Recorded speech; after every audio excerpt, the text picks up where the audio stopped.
Hello guys, it is me, the Tank Index here, and today this will be our final video on British landships of the First World War.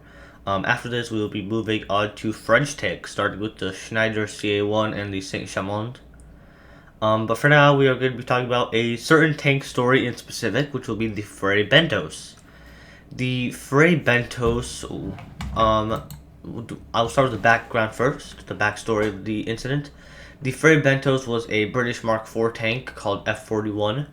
It had a standard 8-man crew of Captain Donald Richardson, Second Lieutenant George Hill, and the 6 gunners of the vehicle, William Morey, Ernest Hayton, Frederick Arthurs, Percy Budd, and Ernest Brady.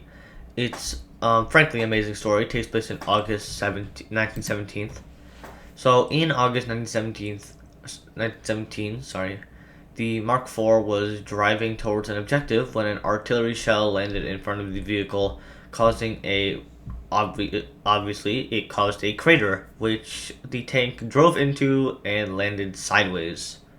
So obviously you can't really keep driving when you are literally sideways. The shrapnel from inside the tank caused by the shell and impact caused Budd and Morey to be injured. Hill was hit in the head and the neck, but still survived. Meissen tried to exit the tank to get it back into fighting condition, but found it very obviously impossible. Brady was shot outside the tank by incoming German troops, being the only casualty of the ordeal, and sadly his body was never recovered.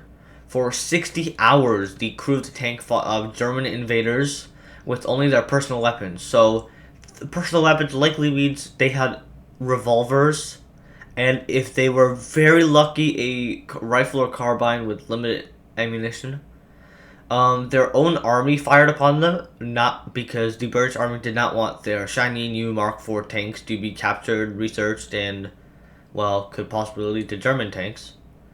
A German soldier who actually did reach the tank threw a grenade inside the tank, which was luckily thrown out before it actually exploded.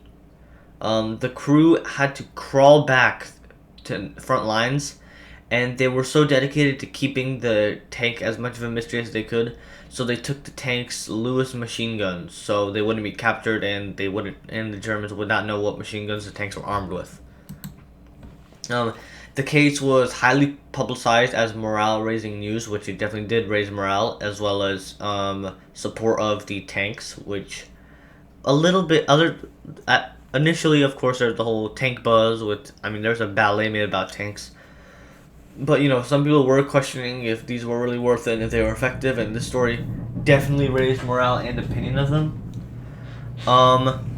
Percy Budd ended up dying a year after the incident in 1918 at only 22 years old. Richardson, on the other hand, ended up fighting at the Battle of Cambrai, the biggest tank offensive of the war, in another Mark IV nicknamed the Fray Bentos II, which was another interesting story, just like its predecessor. The Fray Bentos II was captured and displayed in Berlin near the end of the war and after the war as a captured Allied tank, which was actually pretty interesting. So, damn, Richardson, you could have probably written a book about this. The story got a short film made on YouTube, as well as a 2014 film, which, while I have not watched, it did receive pretty good ratings, and, hell,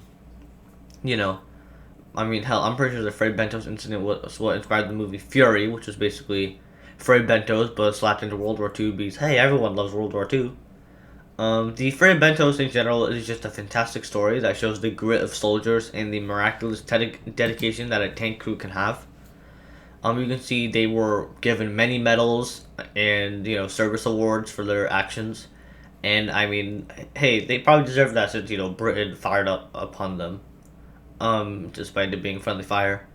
But yeah, that is the end of the video. Like I said, I don't really have anything much to say. This was sort of a short story that I really enjoyed reading about and learning about, and thought I'd share it all with you.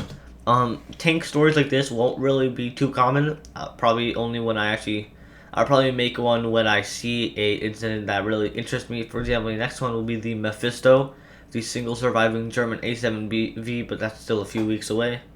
But until then, I hope you enjoyed the video, and I will see you next time where we will start the French tank series. So, peace out.